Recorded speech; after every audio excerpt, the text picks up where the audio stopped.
রাজ্যের আইন শৃঙ্খলা নিয়ে কি বলবেন? সাংঘাতিক খারাপ অবস্থা। এই রাজ্যে কোনো আইন শৃঙ্খলা নেই। পুলিশ দেখছে সাধারণ মানুষকে কিভাবে হ্যারাস করছে এবং সেটা উপমহলের নির্দেশে করছে। সাংবাদিকদের কিভাবে হ্যারাস করছে সেটা উপমহলের নির্দেশে করছে। এটা কি আইন শৃঙ্খলা বলে? তারা মানুষের রোষ, সাধারণ মানুষের যে ক্ষোভ সেটাকে সামলাতে পারছে না, সাংবাদিকরা সেটা তুলে করছেন, সাংবাদিকদের অ্যাটাক করছে।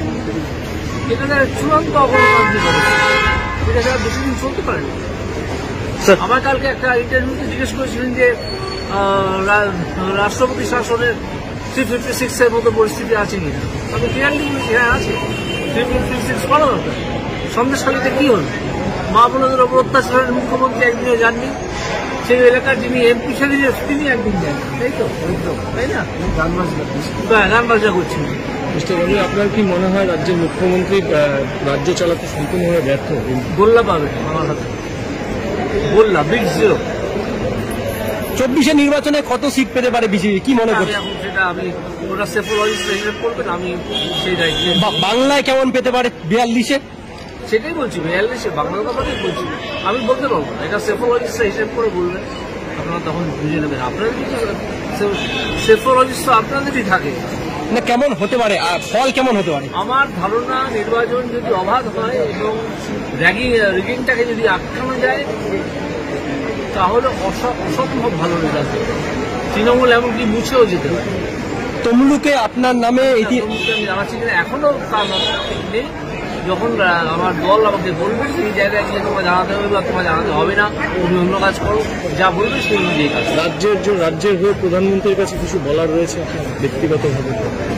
না, সে সুযোগ বা পরিষেবা হয়তো পাওয়া যাবে না। যদি পাওয়া যায় তাহলে নিশ্চয়ই। সেক্ষেত্রে কিছু ভেবে রেখেছেন প্রধানমন্ত্রী কি বলবেন সেরকম কিছু ভেবে রেখেছেন? হ্যাঁ, মনে রেখেছি, কিন্তু সেটা তাকেই বলবো। যেহেতু এটা একটা 1:1 কমিউনিকেশন যদি হয়, যদি সম্ভব হয়, কি বলবো সেটা কোথায় দাঁড়ান? উত্তরবঙ্গ আগাগোড়াই বঞ্চিত হচ্ছে বিভিন্ন দিক থেকে। হ্যাঁ, তো উত্তরবঙ্গকে নিয়ে কি আপনি বিশেষ কিছু ভাববেন? নিশ্চয়ই উত্তরবঙ্গের অনেক উন্নয়নের বাকি আছে, অনেক। আশ্চর্যের কথা জানেন, আমি লাস্ট যখন সার্কিট বেঞ্চে এসেছিলাম আমি দেখেছিলাম একটা এতে আমার কাছে একটা মামলা এলো, তাদের ওখানে কোনোদিন জল ছিল। শেফদুল্লাহ গ্রাম আমি অর্ডার করে একেবারে বাধ্য করেছিলাম জল দিতে, এবং 30শে জানুয়ারির মধ্যে জল এসে গেছে সেখানে। বোর্ডকে বাধ্য করতে হবে, এটা তো প্রশাসনের কাজ। শেফদুল্লাহর মতো অনেক গ্রাম এখানে রয়েছে, তারা কিন্তু জল পাচ্ছে না। কেন পাবেন আমার প্রশ্ন তো সেটাই। তাহলে মুখ্যমন্ত্রী গোল্লা পাবেন না? তার দপ্তরকে দিয়ে কাজ করে, তার সরকারকে দিয়ে কাজ না করতে ফলাতে পারার জন্য। কোথায় তাহলে দাঁড়াচ্ছেন? কোথায় এখন অব্দি প্রজেক্টেড সিট কোনটা?